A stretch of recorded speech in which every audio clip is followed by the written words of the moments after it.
Good morning. May God bless you. May God keep you. May God give you the direction, which way and with who. Amen. It's one thing to walk with people. It's another to know who. So we are getting into another sphere. We are getting into another direction. We have faced the pandemic. It's eventually going to be normal again, but there is a dent in our lives. But the big thing you need to understand is the lessons learned. It was God's school. I just hope you graduated. That was a spiritual school. Many people, they can be in sub-A forever if they don't understand the coding, heavenly language. It was a heavenly education.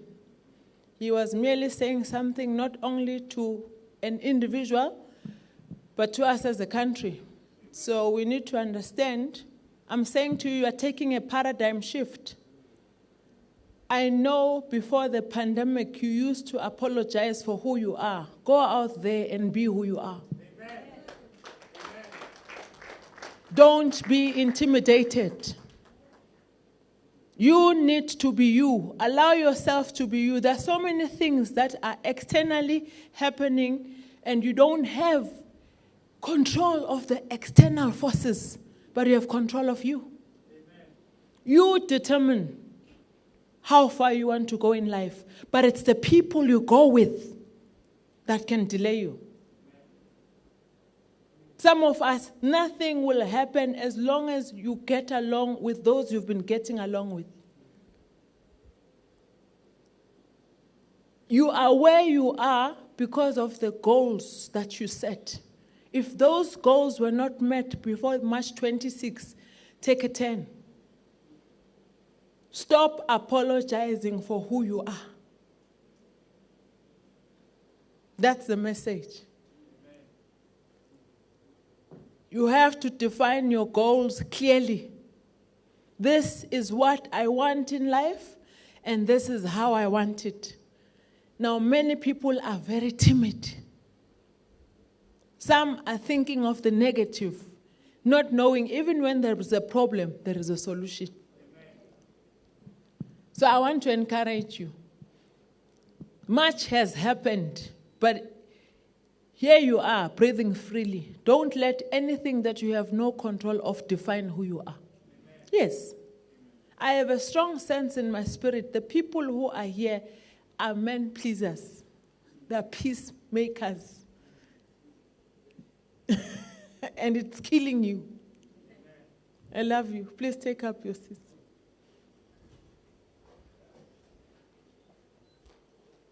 You have to stand upright, especially for what you believe. You have to have an independent mind and be strong in your values and goals. You have to know what you want. Don't let anyone define what you should do, how you should do it, because God will stop talking if you don't execute. Amen? God will stop talking if he keeps on telling you, and what will people say?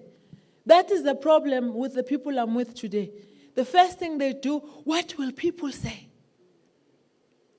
Amen? Yes. What will people say?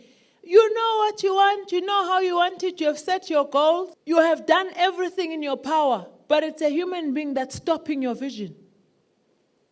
Or it's feelings that's stopping your vision. Stop apologizing for who you are. Say, this is me. This is how I'm going to do things. I love myself. I believe in me. I'm a go-getter. Whatever happens externally, it will not affect my spirit. It will not affect my soul. And that is one kind of a leadership style, because you have to know that each and every person has been born to lead. The reason why we are all living, we are leaders. Now somebody can ask me a very intelligent question. If we are all leaders, who is a follower? But I can tell you right now, each and every person has got a place of their own where they excel. The last time I told you, when God created man, he looked at the purpose. And the purpose defined the design. Then the design, it expanded the use. Because when you look at, I say, I want to create a bed. That's God now. I need something to fly, but I want to create a bed. It designs the bed according to its function. It gives it exactly all the attributes that will fulfill the expectation. God will not ask you something that you can't do. Amen. When he creates you and there's a need and there is a purpose, there's a gap, and it's you who has to fulfill it. The way you are, love yourself. Amen. Stop apologizing. Hi, I'm sorry, I'm me. I'm sorry, I'm a Shangan. I'm sorry, I'm Shangan. You are sorry that you are Shangan. You want to be a Kosa. I'm sorry. You are apologizing for who you are. You are here. You are a citizen of heaven with heavenly education. All the opportunities, everything laid in front of you. You are still apologizing. Why you can't be what you want, what you have to be. Immediately when you say, this one is doing this to me, it means you are feeling pity. You have a victim mentality. Now you have to turn from a sheep to a lion.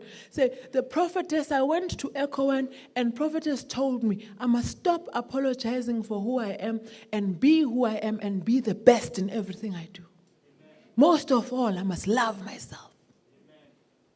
Amen. Amen. Matthew 10. Verse 12, we can also revisit, you are wonderfully and fearfully made. You can start with that one. It is another dimension. Define your goal. Set your goals. Know what you want. Stand firm in your beliefs. Be strong and courageous. Know that you are wonderfully and fearfully made. You are not made by valuables. You have value in you. Amen. That value has no measure because you cannot quantify it to any monetary value. What makes you is what God has given to you. No money can buy it. People have lost their dreams. They've stopped dreaming just because of what others think about them. Psalms 139, verse 14. I will praise you, for I am fearfully and wonderfully made. Marvelous are your works, and that my soul knows very well. I will praise you. Yes. I am fearfully. Yes. And tell neighbor, you are not fearful. You are fearfully made. Amen. Yeah, because fear will cripple your dreams. You are not? You are fearfully made, meaning your design is meant to intimidate others, but not for others to intimidate you. Amen. You see, when God designed a fish, a shark, he designed it, and he said man must be in charge, but it's design. And the only animal that actually understands this philosophy, it is the lion. I mean, the lion is not the tallest animal in the kingdom. It's not the biggest animal. It's not the fastest animal. It's not even the wisest animal.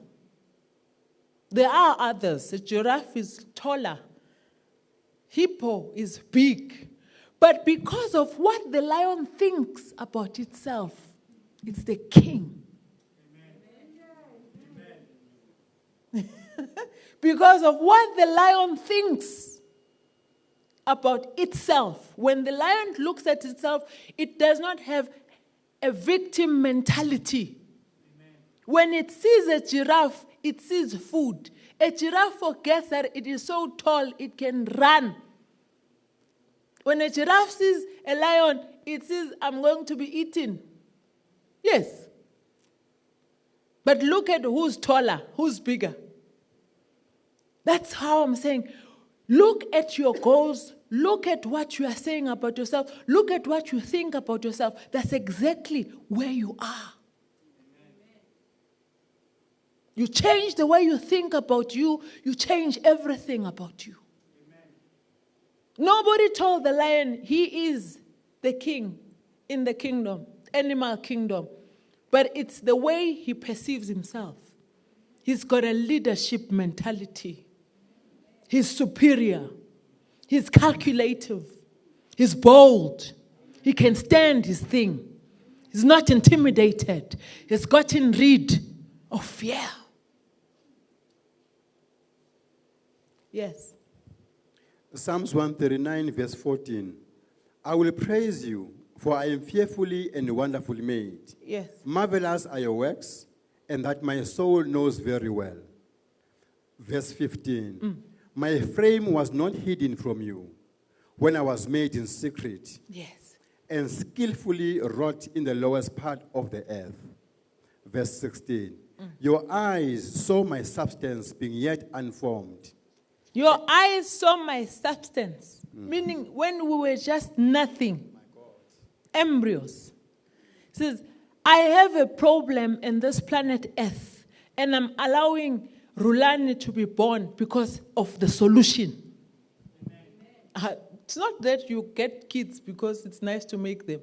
Tell neighbor, it's when there's a problem, God allows someone to conceive, to bring a solution. Everyone, I've seen illegitimate relationships. I've seen unlucky relationships, whatever you classify, but I've never seen an accidental pregnancy. It's God's purpose. Or illegitimate child. I've never seen that, because when somebody gives birth to someone, you are not in the picture, you carrier. It's the fulfillment of purpose. He says, the design is not hidden from him. Now, some of the people have taken the best gifts, the best visions, and the missions to the grave. Here you are, walking freely. You have another chance. Everything stopped except the seas, the water, the bed. We should know that we are guests to fulfill a certain purpose. It never stopped raining, it never stopped shining, never stopped. The wind never stopped. The only people that were stopped, it's human beings. It means things can go on without us, but we have a purpose. Psalm 39, verse 15. When my bones were being formed, carefully put together in my mother's womb. Yes. When I was growing there in secret, you knew that I was there. Verse 16. You saw me before I was born. The days allotted to me has all been recorded in your book before any of them ever began. Yes. Verse 17. Oh God, how difficult I find your thoughts. How many of them there are. And God's thoughts are positive. If you want to take over your life, you must have a good attitude and a positive attitude towards yourself. Yes. I'm not talking about people. A good leader, self-leadership, you have a positive attitude about you. You must stand in the mirror and look at yourself and say, wow. Now some of you, you want somebody to love you more than you love yourself. That's why you're disappointed. You have to know what you are made of and how much you are carrying. Nobody has the right to value you. It's only God. You can undervalue yourself by overvaluing the things that you do not have and undervaluing the things that God has given you. You. I was going to uti mina. The potential. The design, the way you are. I told you, when God wanted something to fly, something to swim, he looked at the design. The design influenced the potential. When he says, I want something to swim, he said, it must have fins, it must have a tail, it must have jewels. So he designed it according to the fulfillment of purpose. Even you are made to fulfill a purpose. Amen. Only you. No one else. But you can listen to people. They will instill fear in you. They will intimidate you. From today, cry to hear God's voice. And God does not speak in crowds. That's why they said 50. We thank God. God does not speak where there is a noise. He wants you where you are. That's why I sensed today a lot of people who have come here. You didn't even plan. You are here, but you have been saying sorry for something that it's not even in your scope of work. Amen. You've been pressed down, shaken, but you know who you are. Amen. Now, how do you emerge? How does your potential get fulfilled when you still have to deal with fear?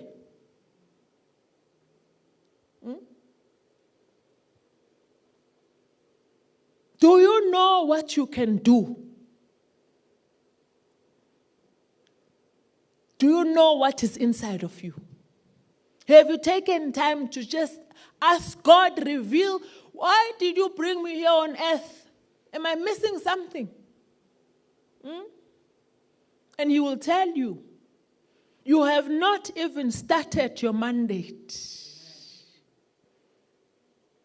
Because when He calls, He equips. God is not somebody who will take you out of into nothing. He takes you out of into something. But you have to be available. We want radical Christianity, world changers, movers, not only visionaries, missionaries, people who are going to execute and implement, not talk about what God says, but do it. Yes. Psalms 139, verse 17. How precious are your thoughts about me, O God. Look at God, the designer, the manufacturer, the OEM. Oh, my God. He says, how precious. He is thinking highly of you. What are you thinking about yourself? He is thinking highly of you. What are you saying about you? He has higher plans. We have been told to be humble, to be this, to be that, to be intimidated, and we thought it's Christianity. That is religion. You have to stand for what you believe. Don't apologize for your capabilities. If you believe you can, do it. Yes. Tell neighbor, there is a thin line between religion and Christianity. Religion defines humility in another way. You know, when you say you are fearless, you are not arrogant. You are saying, even when you are not right, you are not fearful. Amen. Yes, you stand for what you believe. Amen. But being fearless is not foolishness, but it's knowing that even when you are not right, but you are not fearful. You're not intimidated. You might not be right, but you can face and challenge whatever that comes to you. Yes. Psalm 39, verse 17. How precious are your thoughts about me, O God. They are innumerable. Verse 18. I can't even count them. They outnumber the grains of sand. And when I wake up in the morning, you are still with me. Verse 19. And please, O God, do away with wickedness for good. Verse 24. And see if there be any wicked way in me, and lead me in the way of everlasting life. And we need to understand that we can Plan for the next meal. Plan for the next stress, next destination. You have to start planning for your tomorrow. When you wake up in the morning, you have to write your goals. This is what I want. We are in June now. Say, this is what I want for my life. If you meet anyone that is going to share, not hand over. Because you people hand over your lives. That's why you are not sustainable in relationships. You can share your life or you can hand it over. What have you been doing? Now, when you hand over your life, you stop setting goals. You look at other people. You drop your own ball until you hit the wall. But when you share, you are openly inclined and have accepted the responsibility that this is what I have to do. Jesus had 12 disciples. Do you know that? How many disciples did you have? How many disciples do you have? Jesus had 12 disciples, but there were 13 disciples, including him. There were things that he could delegate. He could send them. But there were things that wanted him. That's why when he had to die, he thanked Judas for selling him because he understood a purpose had to be fulfilled. He could have sent any disciple, especially Lobega Chonchimal. But he understood that this is his mandate, his responsibility, his accountability. He has to die so that we are here. No one else could have done it for him. Same with your life. Don't hand over your life. There are things that you have to do for you. Not even prayer will work because it needs the works of your hand. I know I'm challenging your religious spirit, not even prayer. It needs you because God shows you the vision. God talks to you. We are here to pray for you, to enhance you, but we cannot do things for you. When God has shown you something, you come and talk to me. I talk to you as well. I listen and I encourage you, but I can't come to your house and wake up with the gun. Do it. No. They say you can't take the horse to the river. You can take it, but you can't make it to drink. Now, I'm there as a strong support system, but there are things that want you. You hand over your life, you're done. Even in your homes. Don't hand over your house to people that help you. You have to be perpetually in charge. Don't hand over your life to the mistress, the teachers. You have to know what your child is doing, when they're doing it, and how. Because you're not handing over. I'm sure you realized how much outsourced parental duties since you're in lockdown. So I was washing my napkin. Good. Parental accountability that is outsourced. It's one thing to be a father. It's another thing to be a parent. Many people are mothers and fathers, not parents. The handover. You have to be in charge. You must know your children, know what they're all about, dream with them. Everything that pertains a parent. That's why when you are a mother and a father, you can even foster. But parenting is exclusive. You need to be in charge. It doesn't matter whether it's a biological or it's not. But if God trusts you with a soul, you need to be involved. Even us, we are your mothers. I'm your mother. Say, Mama. Yes, I'm your mother. But I have to accommodate your dreams. I can't be like that mother. You know, there's a mother I don't want to be like. Can we talk about this mother? It's in Matthew 10.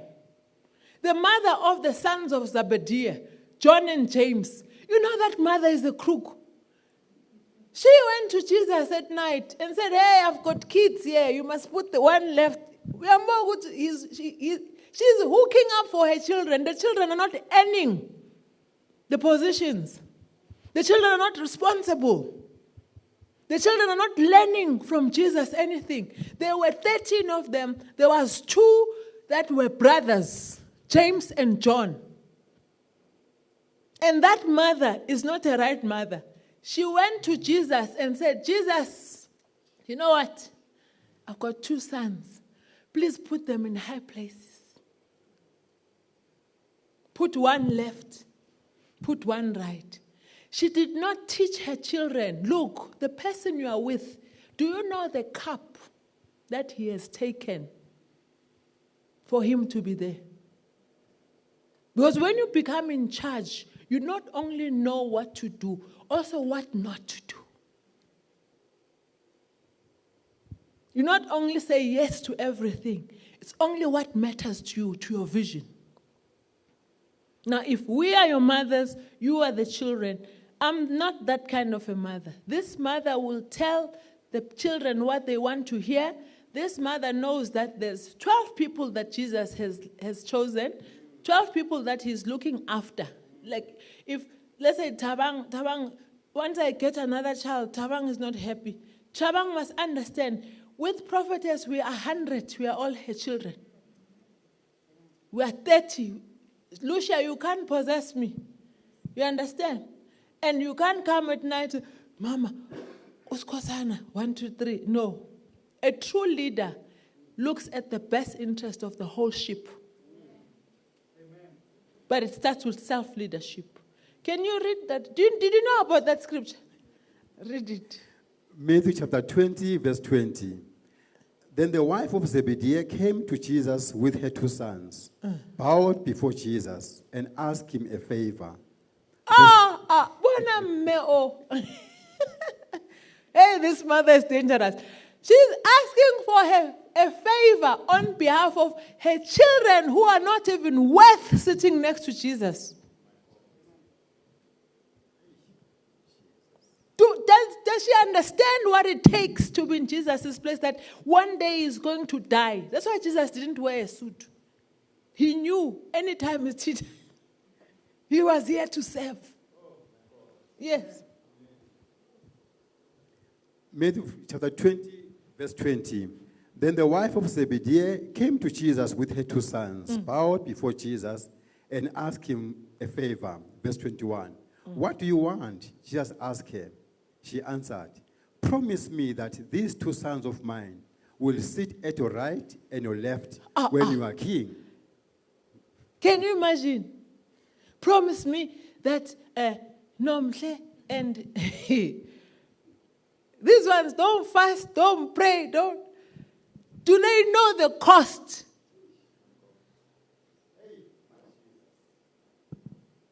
They want to sit at the hot seat, but do they understand what it takes? Because even some of us, they will say, I can be a better preacher. Bonangafa microphone, no. The longest to survive is 15 seconds. Because people know when you are talking about something that you read or you are sharing your life.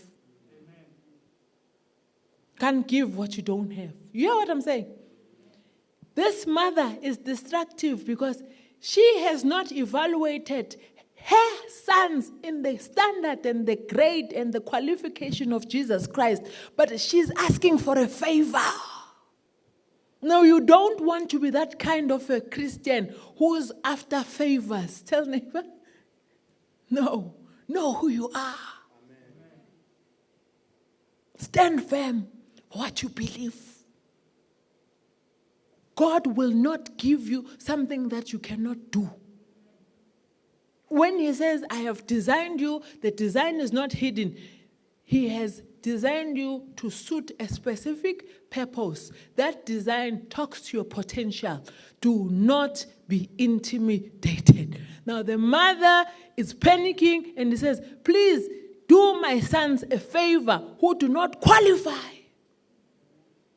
The other 10, what must happen to them? Religion and Christianity, which one are you choosing? It's all in the Bible. Which one is which? Because she looks spiritual, organizing for her child. If there's 12 people and you say, please do my sons a favor. Now, when you don't know who you are, your goals are not set, you'll find people, if you are in procurement, say, Amen. You'll find people when you are in HR, Amen. You'll find people when you are in sales, Amen. Tell them, it's a brown envelope. Amen. You'll find people even when you are a doctor. It's a back door. Do me a favor. Your life will be sitting on the edge because of such kind of leadership. You have to know a yes is a yes, a no is a stand for what you believe. Amen. There's no gray area when you know what you want. I'm telling you the truth. If I knew what I'm telling you, I would probably be the first woman president. If I knew I had someone like you to me, the way I am to you, because I'm not only teaching you the word, I'm also teaching you the ways, but we are not going the religion side, we are going the application in our lives. It's thorough practicals. It looks very, very profound and humble. Because somebody, if you don't know who you are, somebody can come like that mother and change your vision completely. Now, see how Jesus and his wisdom, how he's answering this woman. So don't ask these people to sit next to me. Ask them, can they drink from the cup? Yeah. Can they sacrifice? Can they leave everything? Can they sit in the hottest seat of persecution, name calling? If no, don't ask your sons to sit next to me. Ask them if they have the capability and the capacity to do what I do. What about the other 10 disciples? A just man who knows what he wants. If he was a man pleaser,